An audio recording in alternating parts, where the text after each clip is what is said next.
जंगल में जालिम चील का कहर। जंगल में इन दिनों बारिश का मौसम चल रहा है। टुनटुनी के दोनों बच्चे बहुत डरे हुए हैं।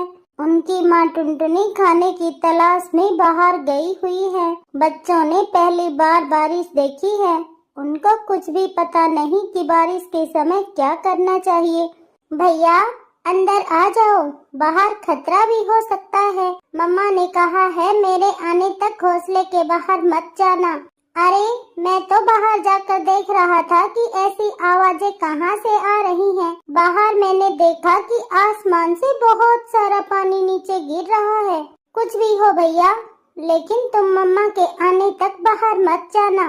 चिंकी कुक्कू से बड़ी थी और समझदार भी। उस पर अपने छोटे भाई की देखरेख की जिम्मेदारी भी थी। अपनी माँ का इंतजार करने के सिवाय बच्चे और कुछ भी नहीं कर सकते थे। इधर टुनटुनी चिड़िया बारिश से बचने के लिए एक पेड़ पर बैठी हुई थी। उसे भी अपने बच्चों की चिंता हो रही थी। बारिश होते हुए बहुत समय बीत गया है। मेरे बच्चे सुरक्षित तो होंगे ना? मुझे जल्द से जल्द मेरे बच्चों के पास जाना होगा। वो दोनों डर रहे होंगे। बारिश रुकने का नाम नहीं ले रही थी। कालू कौवा तेज बारिश में अपने घोंसले की तरफ जा रहा था। तभी उसे एक पेड़ पर बैठी टुनटुनी दिखाई दी। वह तुरंत उसके पास चला जाता है। अरे टूनी, तुम यहाँ हो। इसका मतलब तुम्हारे बच्चे घोंसले में अकेले होंगे।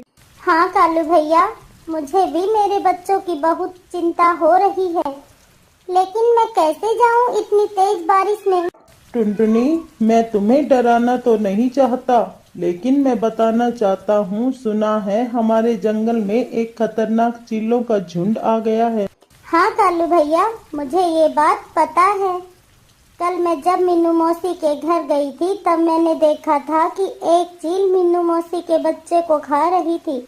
मीनू मौसी घर पर नहीं थी, फिर भी एक बच्चा जीवित था।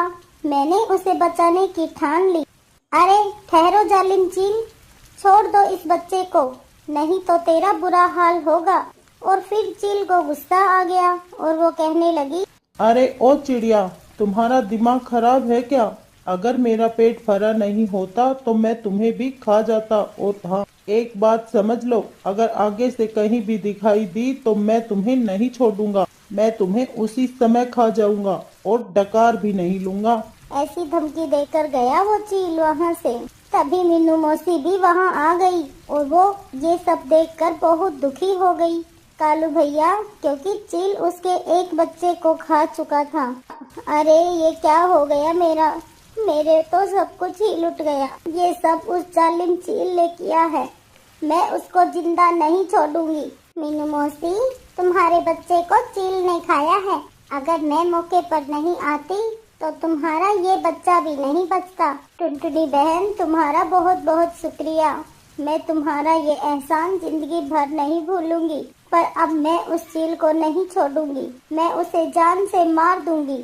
वो दुष्ट मेरे इस बच्चे को भी कभी भी खा सकता है। अरे मीनू मौसी, जल्दबाजी में कोई गलत कदम मत उठाना।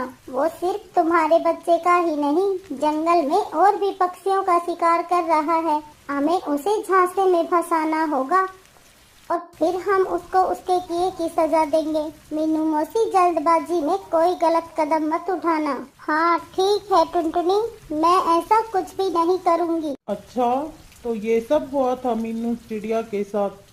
ये तो बहुत बुरा हुआ। हम उस चील को तो क्या, बाकी चीलों को भी नहीं छोड़ेंगे। हम सब मिलकर उन सभी को जंगल से भगा देंगे।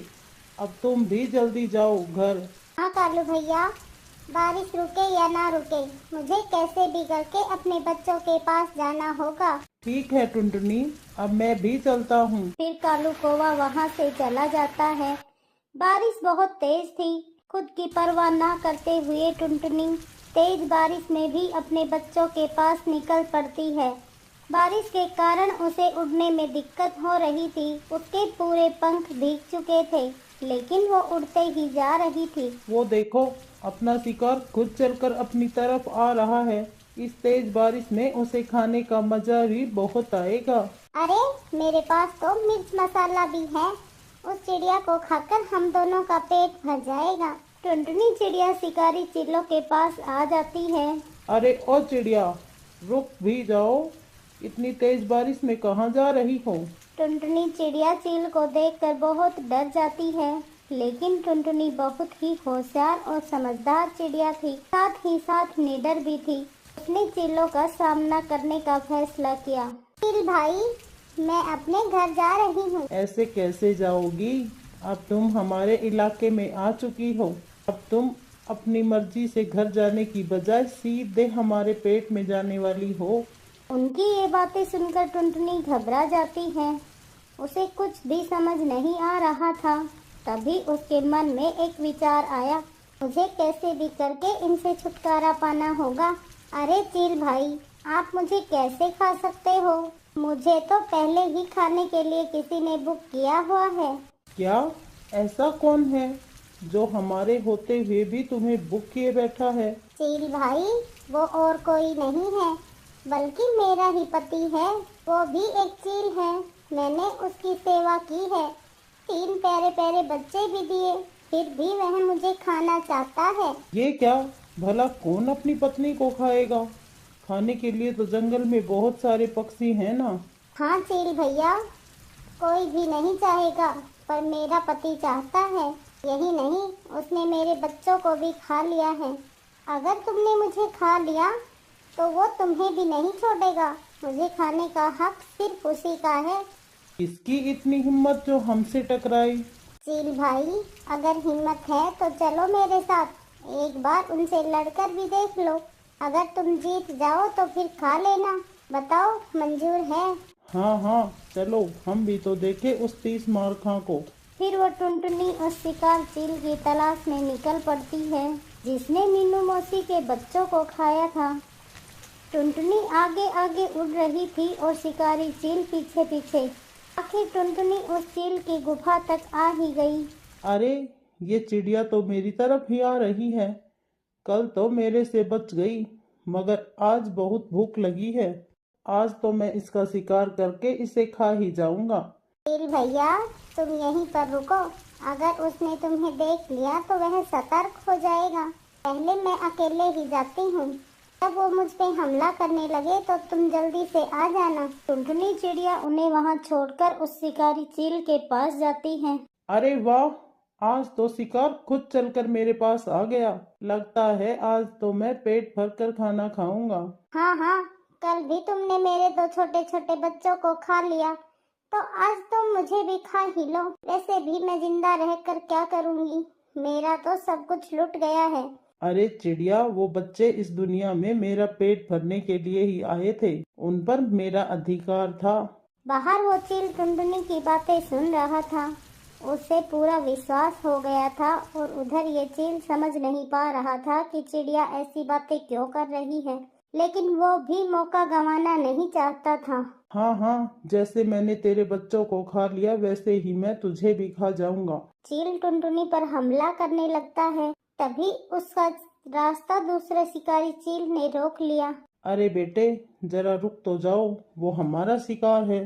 अरे, तुम सब कौन हो? और हाँ, उस पर सिर्फ मेरा अधिकार है। देखो भाइयों, ये मेरे साथ कैसा बर्ताव करते हैं। ऐसा कहते ही उन दोनों में लड़ाई शुरू हो गई। उस लड़ाई में दोनों चील बहुत घायल हो गए और जमीन पर जा गिरे। दोनों के पंखों से बहुत खून बह रहा था। टुनटुनी दोनों के पास आकर बोली, क्यों भाइयों, कैसी रही? मैंने तुम दोनों को उल्लू बनाया है। मैं ना तो इसकी पत्नी हूँ और ना ही इसने मेरे बच्चों को खाया है। मैंने तो जानबूझकर तुम दोनों में झगड़ा करवाया ताकि जंगल के बाकी पशु पक्षी सुरक्षित रहें। आप समझ आया? सख्ती से हमेशा युक्ति ही अच्छी होती है। अरे ओ चिड़िया, तुमने ये अच्छा नहीं किया। वो दोनों चील इतने ज्यादा जख्मी थे कि उनको जान गंवानी पड़ी। चलो, इनको तो सजा मिली। अरे बाप रे, मैं तो इन दोनों के चक्कर में अपने बच्चों को तो भूल ही गई। फिर टुनटुनी जल्दी से अपने घोंसले की तरफ जाती है। उसके बच्चे डरे सहमे हुए बैठे थे। वो अपने बच्चों को गले से लगा लेती है और फिर सब खुशी खुशी रहने लगते हैं।